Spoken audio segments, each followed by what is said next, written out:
বন্ধুরা, আপনি কি জানেন চিরুনির একদিকে বড় দাঁড় আর একদিকে ছোট দাঁড় থাকে কেন? আচ্ছা বলুন তো, বেশ কিছু ওষুধের গায়ে এই রকম দাগ দেওয়া থাকে কেন? পৃথিবীর এমন একটি দেশ যেখানে কোনো ডুবন্ত মানুষকে বাঁচাতে গেলে আপনার জেল পর্যন্ত হতে পারে। সেটা কোথায় আপনি কি জানেন? আর যদি এক গ্লাস দুধের মধ্যে একটা ব্যাঙ ঢেলে দেওয়া হয় তাহলে কি হবে? তো বন্ধুরা, সাহসী বাঙালির আজকের এই ভিডিওতে আপনারা এমনই কিছু অজানা সব তথ্য জানতে চলেছেন যেগুলো হয়তো এর আগে আপনারা কখনোই শোনেননি। ভিডিও শুরু করার আগে যারা এখনো চ্যানেলটিকে সাবস্ক্রাইব করেননি তারা চ্যানেলটিকে সাবস্ক্রাইব করে পাশে থাকা বেল বাটনে ক্লিক করে দেবেন এই রকম নিত্য নতুন ইন্টারেস্টিং ভিডিও সবার আগে দেখতে হলে। চলুন বন্ধুরা, ভিডিও শুরু করা যাক। নাম্বার 12। বন্ধুরা, আপনারা সবাই নিশ্চয়ই লক্ষ্য করেছেন যে চিরুনিতে সবসময় দুই ধরনের দাঁড় ব্যবহার করা হয়, একদিকে বড় দাঁড় আর অন্যদিকে ছোট দাঁড়। কিন্তু এমনটা কেন করা হয় জানেন? আসলে চিরুনিতে ছোট দাঁড়গুলি সাধারণত ছোট চুল স্টাইল করে আঁচড়ানোর জন্য ব্যবহার করা হয়, আর অন্যদিকে বড় দাঁড় শুধুমাত্র বড় ও অগোছালো চুল সোজা করে আঁচড়ানোর জন্য ব্যবহার করা হয়। তবে স্নানের পর ভিজে চুল আঁচড়ানোর জন্য চিরুনির এই বড় দাঁড়ই ব্যবহার করা উচিত, কারণ এতে চুল পড়া কম হয়। নাম্বার 11। বন্ধুরা, বস্টন কলেজের পলিসি অনুযায়ী এই কলেজে যারা কাজ করেন তারা তাদের সন্তানদের এই কলেজে বিনামূল্যে পড়াশোনা করাতে পারেন। এই পলিসির সুযোগ নিয়ে ওই কলেজের সিকিউরিটি ফ্রেড ভাউচার তার 5 সন্তানকে এই কলেজে ভর্তি করে দেন। পরবর্তীকালে 5 জনই ওই কলেজ থেকে গ্র্যাজুয়েশন শেষ করে। এই ফ্রি পলিসির জন্য ফ্রেডের প্রায় 5 কোটি টাকা বেঁচে যায়। এত টাকা মনে হয় কলেজ কর্তৃপক্ষ তার মাইনের জন্য খরচ করেননি, যতটা তার 5 সন্তানের পড়াশোনার জন্য খরচ হয়েছে। নাম্বার 10। বন্ধুরা, আপনারা যদি কোরিয়ান মেয়েদের জিজ্ঞাসা করেন যে তাদের সৌন্দর্যের রহস্য কি, তখন তাদের উত্তর হবে 40 থেকে 50টা থাপ্পড়। হ্যাঁ বন্ধুরা, শুনতে অদ্ভুত লাগলেও এটাই সত্যি। কোরিয়ান মেয়েরা তাদের সৌন্দর্য বাড়ানোর জন্য নিজেরাই নিজেদের গালে হালকা হাতে 40 থেকে 50 বার থাপ্পড় মারে। এই পদ্ধতিকে বলা হয় স্ল্যাপ থেরাপি। মুখে হালকা করে বারবার থাপ্পড় মারলে ত্বকে ব্লাড সার্কুলেশন বাড়ে এবং ত্বক থেকে সমস্ত টক্সিক বেরিয়ে যায় এবং কোলাজেনের প্রোডাকশন বাড়ে, ফলে ত্বক আরো উজ্জ্বল ও সুন্দর দেখায়। আর এটা শোনার পর আপনাদের মধ্যে কারা কারা এই স্ল্যাপ থেরাপি ট্রাই করতে চান কমেন্ট করে জানাতে পারেন। নাম্বার 9। বন্ধুরা, পৃথিবীর এমন একটি দেশ যেখানে কোনো ডুবন্ত মানুষকে বাঁচাতে গেলে আপনার জেল পর্যন্ত হতে পারে। হ্যাঁ বন্ধুরা, ঠিকই শুনেছেন, আর এই দেশটার নাম হলো চীন। পৃথিবীর সবচেয়ে অদ্ভুত দেশের অদ্ভুত আইন অনুযায়ী এই দেশে কোনো ডুবন্ত মানুষকে বাঁচানো বেআইন। এই দেশে যদি কোনো মানুষ জলে ডুবে যেতে থাকে তখন সেটাকে তার ভাগ্য হিসেবে ধরে নেওয়া হয়, আর চীনের মানুষজন কারোর ভাগ্যের মাঝে হস্তক্ষেপ করে না। আপনিও যদি কখনো চীনে ঘুরতে যান আর সাঁতার না জেনে থাকলে কখনোই নদী বা সুইমিং পুলে নামবেন না। নাম্বার 8। আপনি যদি অঙ্কে অনেক বেশি পারদর্শী হন তাহলে অঙ্কের একটি প্রশ্নের সমাধান করলে আপনি কোটিপতি হয়ে যেতে পারেন। আসলে আমেরিকার ক্লে ম্যাথামেটিক্স ইনস্টিটিউট অঙ্কের এমন 7টি প্রশ্ন তৈরি করেছে যেগুলোর মধ্যে কেউ যদি একটি প্রশ্নের সমাধানও করতে পারে তাহলে সে পেয়ে যাবে $1 মিলিয়ন। আর যদি কেউ 7টি প্রশ্নেরই সমাধান করে দিতে পারে তাহলে সে পেয়ে যাবে $10 মিলিয়ন।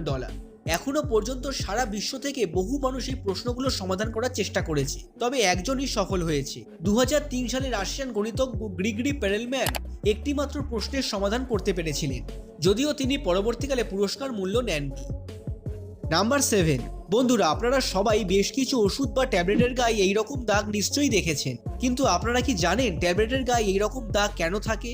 আসলে ওষুধ প্রস্তুতকারী কোম্পানিগুলি সাধারণত হাই পাওয়ারের ট্যাবলেটের মাঝখান বরাবর এইরকম সোজা দাগ দিয়ে রাখে, যাতে এই ট্যাবলেটগুলোকে মাঝখান থেকে ভেঙে হাফ ডোজ হিসেবে গ্রহণ করা যায়। তবে যে সমস্ত ট্যাবলেটের গায়ে এইরকম দাগ দেওয়া থাকে না সেই ট্যাবলেটগুলো সম্পূর্ণটাই খাওয়া উচিত। নাম্বার 6। বন্ধুরা, আপনারা হয়তো এর আগে অনেক ধরনের মুক্ত দেখেছেন, কিন্তু আপনারা কি কখনো বিশ্বের সবচেয়ে পুরনো মুক্ত দেখেছেন? ভিডিওতে এখন আপনারা যে মুক্তটি দেখছেন এই মুক্তটি বিশ্বের সবচেয়ে পুরনো মুক্ত। এই মুক্তটি 8000 বছরেরও বেশি পুরনো। মাত্র 0.13 ইঞ্চির এই সুন্দর মুক্তটির দাম কয়েক কোটি টাকা। এই মুক্তটিকে আবুধাবির মারাভা দ্বীপে একটা এক্সিবিশনের সময় পাওয়া গিয়েছিল। নাম্বার 5। বন্ধুরা, আমাদের এই পৃথিবীতে প্রতি মিনিটে প্রায় 250টিরও বেশি বাচ্চা জন্ম নেয়, কিন্তু আপনারা জানলে অবাক হবেন 1 মিনিটে যতগুলো বাচ্চা জন্ম নেয় তার থেকে বেশি আইফোন বিক্রি হয় 1 মিনিটে। আর শুধু বেশিই নয়, এই সংখ্যাটা আসলে দ্বিগুণেরও বেশি। 1 মিনিটে প্রায় 590টি আইফোন বিক্রি হয় আমাদের এই পৃথিবীতে। নাম্বার 4।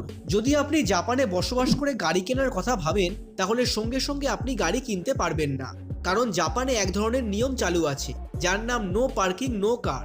অর্থাৎ গাড়ি কেনার আগে আপনাকে গাড়িটির পার্কিংয়ের ব্যবস্থা করতে হবে এবং আপনি যে পার্কিংয়ের ব্যবস্থা করেছেন সেই সম্পর্কিত কাগজপত্র দেখালেই তবেই আপনাকে গাড়ি কেনার ছাড়পত্র দেওয়া হবে। আগে থেকে পার্কিংয়ের ব্যবস্থা না করলে জাপানে কেউ গাড়ি কিনতে পারে না। নাম্বার 3। বন্ধুরা, এই অক্টোপাস দেখতে সুন্দর হলেও এরা এতটাই বিষাক্ত যে এরা যে কোনো মুহূর্তে মানুষের প্রাণ কেড়ে নিতে পারে। এদেরকে ব্লু রিং অক্টোপাস বলা হয়। এই ছোট্ট প্রাণীটি বিশ্বের সবচেয়ে বিষাক্ত প্রাণীগুলির মধ্যে একটি।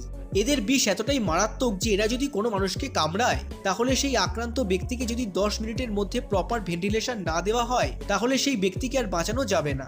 এই বিষের কোনো প্রতিষেধক আজও তৈরি করা সম্ভব হয়নি। নাম্বার 2, বন্ধুরা আপনারা কি জানেন বিশ্বের সবচেয়ে শিক্ষিত পাখি কোনটি? শুনতে অবিশ্বাস্য মনে হলেও এটাই সত্যি।